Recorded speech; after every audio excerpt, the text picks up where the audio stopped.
Now, Michelle Gracie's interview with Anthony de Longis. What experiences in television and film have been your most memorable? Well, there's a lot. I've been doing this, golly, I actually start counting. My first paying job was 1973. That was at the Old Globe Theater in San Diego. I started doing television in '75. I've been a member of Screen Actors Guild since 1975. And sometimes, you know, I've had the opportunity. I got to work with Fred Astaire, you know, in an old Battlestar Galactica. I got to work with Angela Lansbury and Herb Hatfield, who were together for the first time. I was on Murder, She Wrote. I was playing Russian. I used to do lots of Russians. And they did a picture called, have you ever heard of Portrait of Dorian Gray? Yes. It's a very interesting little book, Oscar Wilde, and then it's a very interesting little film. They hadn't seen each other in like 40 years. So I knew the film. It had been a favorite of mine, and I'm on set and going, this is so cool. So that was very exciting. I got to work with Jet Li in Fearless. They flew me to Shanghai to partner him. That was exciting. I got to work with Michelle Pfeiffer as Catwoman. I trained her. Tell me a little bit about that experience.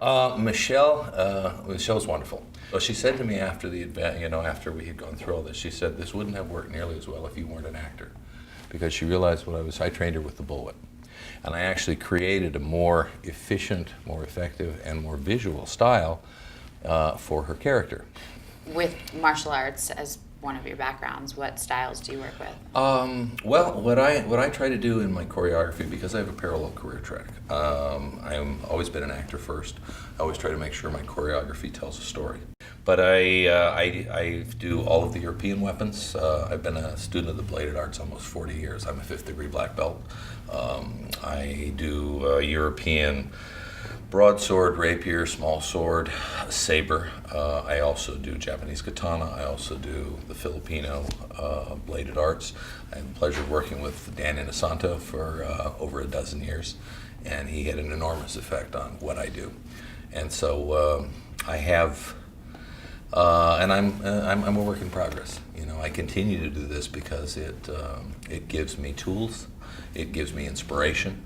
You know, and it gives me great credibility. One of the things is, with all of these studies, I can, if a swords aren't appropriate to a character, I can take this same knowledge with any rigid weapon of opportunity. I can pick up a crowbar, or an axe handle, or a shovel, or a broom, or a fireplace poker, or a piece of rebar, and I have this structure and foundation from which I can create a story.